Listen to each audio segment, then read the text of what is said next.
एक समय की बात है, एक राज्य में एक बहुत ही दयालु और न्यायप्रिय राजा राज करता था।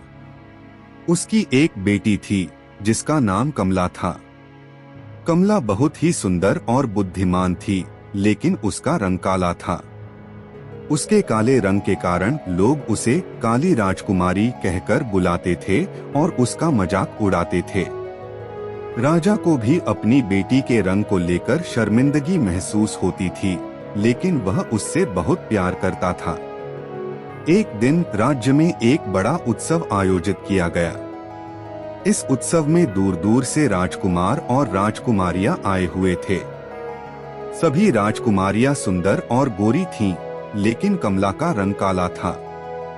जब वह उत्सव में पहुंची तो लोगों ने उसकी ओर देखा और फुसफुसाने लगे, अरे यह काली राजकुमारी कहां से आ गई?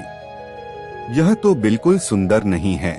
कमला ने यह सब सुना, लेकिन वह चुप रही।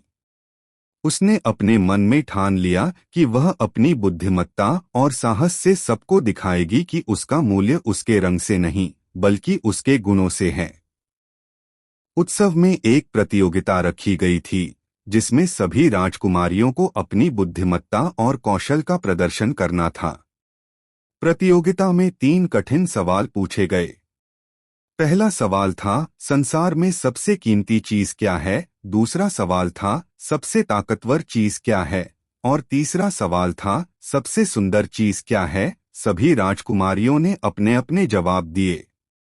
कुछ ने कहा कि सबसे कीमती चीज सोना है, तो कुछ ने कहा कि हीरे हैं।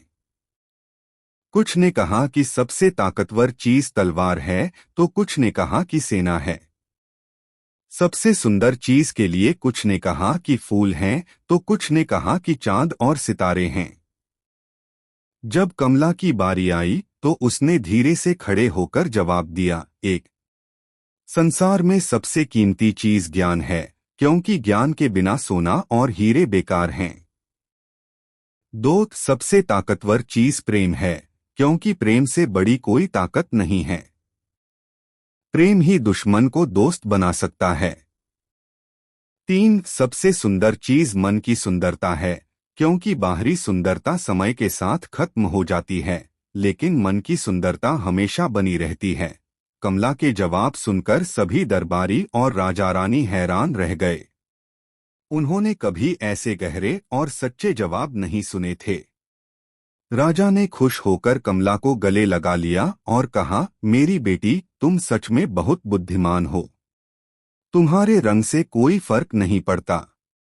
तुम्हारे गुण ही तुम्हें सबसे खास बनाते हैं। उस दिन के बाद सभी ने कमला का सम्मान करना शुरू कर दिया। लोगों ने उसे काली राजकुमारी कहकर बुलाना बंद कर दिया और उसकी बुद्धिमत्ता की प्रशंसा करने लगे। कमला ने सबको सिखाया कि किसी को उसके बाहरी रूप से नहीं आंकना चाहिए, बल्कि उसके गुणों और